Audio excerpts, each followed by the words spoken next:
Hey guys, it's your boy Aijalon Wallace. I am a nomad recruiter. I travel around the world and make placements.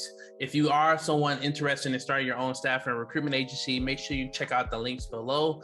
But today we're going to be talking about how to make money as a freelance recruiter. So potentially you're trying to get off the ground. Maybe your agency hasn't taken off yet, and maybe you need to make some side income. So I'm going to share my screen with you right now. And we're gonna go into a few strategies and tips that can help you out, help you out while you start to get your agency off the ground. All right, if you guys are looking at the screen, I'm just gonna throw my glasses on right now. So one way that you can start making money as a freelance recruiting agency is by using a platform like Indeed, or potentially you can use platforms in your country and type up some of the things that I'm about to type in. So some things that I like to do is type in things like 1099, and then I'll do like recruiter next to it. Okay. And then I don't put in a location. I just try to see what type of jobs are going to pop up. All right.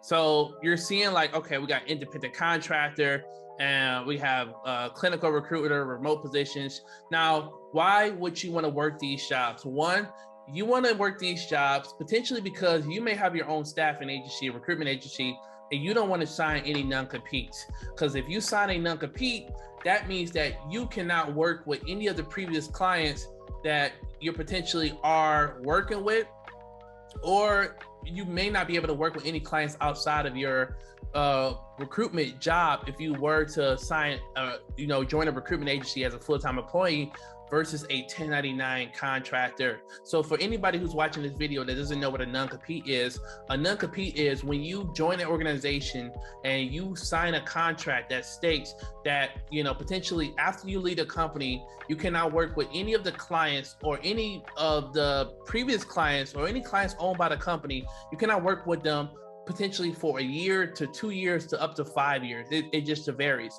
But when you work a 1099 or a recruiter position, you're an independent contractor, so you don't usually have a non-compete.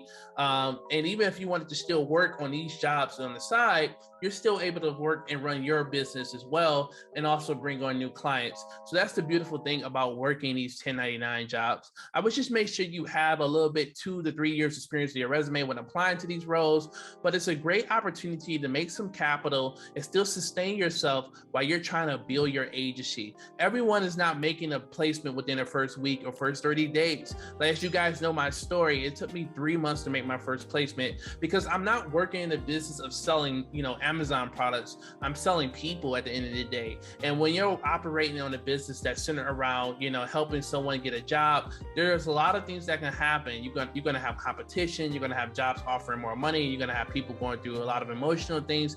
A lot of things can happen and can, so it may take time for you to make your first placement. So typing in 1099 recruiter is one of the best ways that you can take advantage of trying to make some income in your country, and applying to jobs. Another platform is Upwork. So, I use Upwork. I have both a recruiter account and I have a business account as well. But you can go to Upwork and be an employee on Upwork. And, just what I did was type in recruiter. And, as you can see, there are some jobs paying $30 to $50 an hour. And, from there, some probably even offering commission as well at the end of the day. But there are a lot of recruitment jobs that you can find. And, depending on where you live, some people may want you, depending on your country, because it may varies on the jobs. But you still can make some decent money, but still not be obligated to sign any non-competes. And, this could still be freelancing. So technically, you're still your own boss at the end of the day. As long as you're, meeting the demand. For the most part, most of these jobs are sourcing roles. For the most part, you may get some that may have some admin and HR to it, but most of them are sourcing. And what you have to realize at the end of the day, when you're working a sourcing job, you are just obligated to find the people. When you find the people, you really pretty much can go about your day at the end of the day. Someone may be paying me $50 an hour for 8 hours, but if my job is to find them 3 or 4 candidates and I find them, well, it doesn't really matter what I'm doing at the end of the day, unless they give me any other assignment or any other task, pretty much. So that's the great thing about using platforms like these. Also, you can do the same thing on LinkedIn. If you go to LinkedIn, you can type in remote recruiter jobs, And for the most part, I may even do like 1099 sometimes, or I may do a contract, but you can pick up some 3 to 6 month contracts, and you can find opportunities like that where it's not huge obligations, but you're still able to, bring in some capital and bring in some money at the end of the day to sustain yourself, while you continue to grow your agency, or if you just want that freedom until things, until you're ready to really go out on your own. For the most part, being a freelance recruiter, as you guys know, gives you a lot of freedom. You can still work from your laptop. All you need is a laptop and cell phone. As you all know, I currently live in Brazil. I'm a nomad recruiter, so I travel around the world and make placements. It's pretty much that simple. But I know I've been in a lot of people's shoes. So I understand what everyone goes through. There's another website as well called I believe it's remotejobs.com. But they also may have some similar platforms and some similar situations for you to grow your agency at the end of the day. But being a freelance recruiter, once again, it gives you freedom. It doesn't lock you into a non-compete. And it also doesn't lock you into a contract as well, where you're obligated to work a 9 to 5. Being a freelance recruiter still gives you that freedom to make your own schedule. And, but there are opportunities out there, like I said, it gives you opportunities to bring in capital while you continue to grow your business. You may get in a gravy situation where whatever job you get, the employer may give you access to a recruiter account, a LinkedIn account.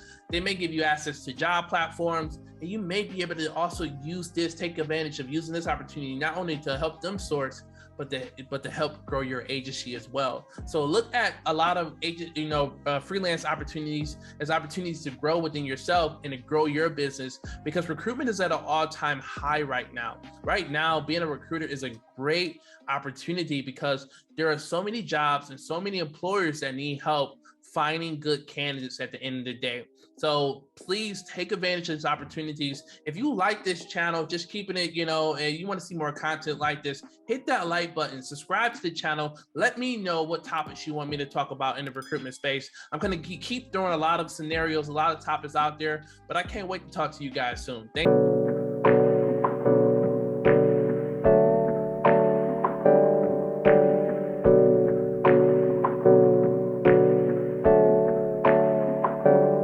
Hey, I got some